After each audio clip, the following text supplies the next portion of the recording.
Among all members of the North Atlantic Alliance, Hungary has the most pro-Russian position. Since the beginning of Russia's full-scale war against Ukraine, Prime Minister Viktor Orban has made many statements that the West should not support Ukraine because of Kyiv's alleged inability to win. Orban himself believed that whatever the outcome on the battlefield, Moscow will never attack NATO countries. He calls all such fears a Western maneuver to prepare for war.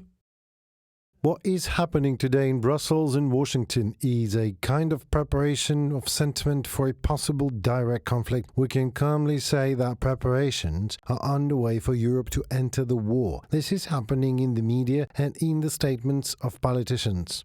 Viktor Orban, Prime Minister of Hungary, on air on the Radio Kossuth.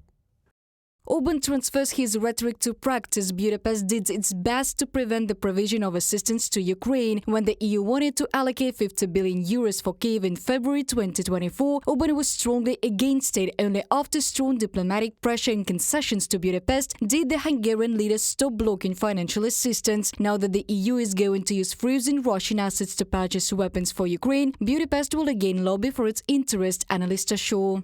Hungary at least negotiated for itself that this money would not be accumulated from banks located on the territory of Hungary itself. This, of course, is an absolute insignificant amount. But there is a large political component here that Orban continues to still play along with the Kremlin, even in seemingly such absolutely consolidating and fair initiatives.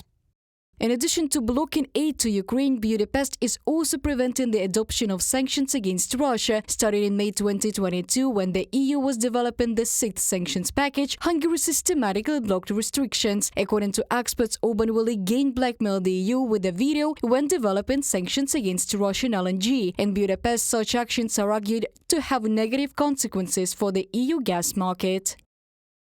The country expressed significant reservations about the new proposal, refusing to oppose the measure outright by making its wariness evident. Hungary's top envoy said his country would block any penalties that raise energy costs in Europe.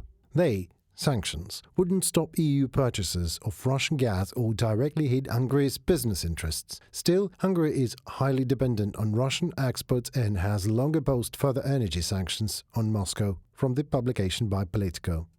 It was previously reported that the Ferencváros football club, associated with the Hungarian government, received significant funding from a certain large international company. Political analysts believe that this was most likely Gazprom. In addition, one of the companies owned by Orban's childhood friend was awarded a contract to build a nuclear power plant worth 12.5 billion euros. According to the publication, it was mainly financed from Russian loans. Reported by Diana Kolesnik, Andriy Dmitrenko, UATV News.